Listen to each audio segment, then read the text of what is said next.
আসসালামু আলাইকুম। সবার সাথে আজকে রুই মাছের মাথা দিয়ে বেগুন আলুর তরকারির রেসিপি শেয়ার করব। কড়াইয়ে প্রথমে আমি তেল দিয়ে তাতে গোটা মশলা, তেজপাতা ও এলাচ দিয়ে দিচ্ছি। এবারে আমি দিয়ে দিব পেঁয়াজ কুচি। প্রায় একটা বড় সাইজের পেঁয়াজ আমি কুচি করে নিয়েছি। পেঁয়াজটা যখন খুব ভালোভাবে ভাজা হয়ে আসবে তখন ওতে আমি 3 চামচ পরিমাণে রসুন বাটা, 2 চামচ পরিমাণের আদা বাটা অ্যাড করে বাটা মশলাগুলোকে তেলের সাথে খুব ভালোভাবে ভাজা ভাজা করে নেব। এ পর্যায়ে আমি গুঁড়ো মশলাগুলো দিয়ে দিচ্ছি। আমি প্রথমে দিয়ে দিব 3 চামচ পরিমাণের ধনিয়া,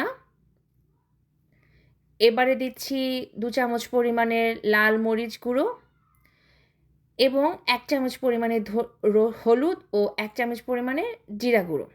গুঁড়ো মশলা এবং বাটা মশলাগুলোকে আমি প্রায় 1 কাপ পরিমাণের পানি দিয়ে খুব ভালোভাবে কষিয়ে নিব, যাতে করে মশলাটা খুব ভালোভাবে ভুনা হয়ে আসে। মশলাটা যখন ভুনা ভুনা হয়ে যাবে তখন আমি মাছের মাথাগুলো অ্যাড করে দিচ্ছি এবং দিয়ে দিচ্ছি খুব সামান্য পরিমাণে লবণ। চুলার আঁচটা আমি এ পর্যায়ে মিডিয়াম থেকে লো করে দিব, কারণ মাছের মাথাগুলোকে আমি একটু ভালোভাবে মশলার সাথে কষিয়ে নিব। তো মাছের মাথাগুলো আমি মশলার সাথে খুব ভালোভাবে উল্টে পাল্টে নাড়াচাড়া করে নিয়ে ঢাকনা দিয়ে ঢেকে প্রায় মিনিট 10 মতো রেখে দিচ্ছি।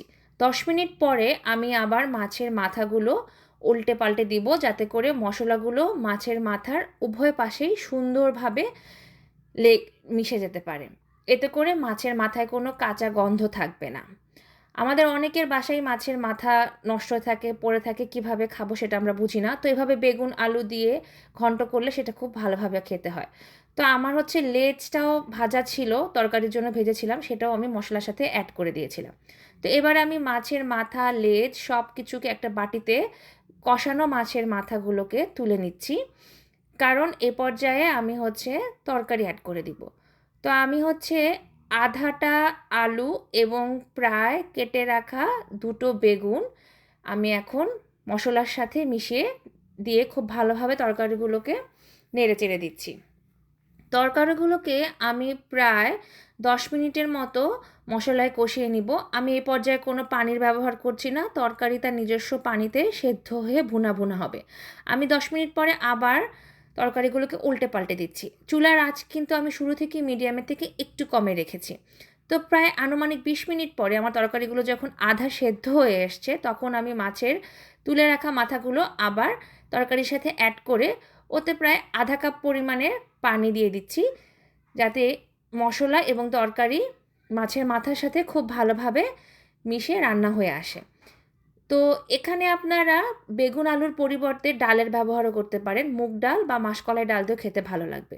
তো আমি হচ্ছে তরকারিটা প্রায় হয়ে আসছে, এই পর্যায়ে একটু লবণ টেস্ট করে দেখলাম যে লবণ কম হয়েছে, তো লবণ দিয়ে আমি কাঁচামরিচ দিয়ে তরকারিটাকে আবার ভালোভাবে উল্টে পাল্টে মিনিট 5 মতো চুলায় বসিয়ে রাখবো, যাতে কাঁচামরিচের স্বাদটা সুন্দরভাবে তরকারির সাথে মিশে আসে। আমার বাসায় ধনেপাতা ছিল না, তবে আপনারা চাইলে আপনাদের বাসায় ধনেপাতা থাকলে এখানে ধনেপাতা ব্যবহার করতে পারেন। খেতে খুবই সুন্দর হবে এবং খুবই সুস্বাদু একটা খাবার এটা। আশা করি আপনাদের ভালো লেগেছে। কেমন লাগলো আমাকে কমেন্টসে জানাবেন। সেই পর্যন্ত ভালো থাকবেন। আল্লাহ হাফেজ।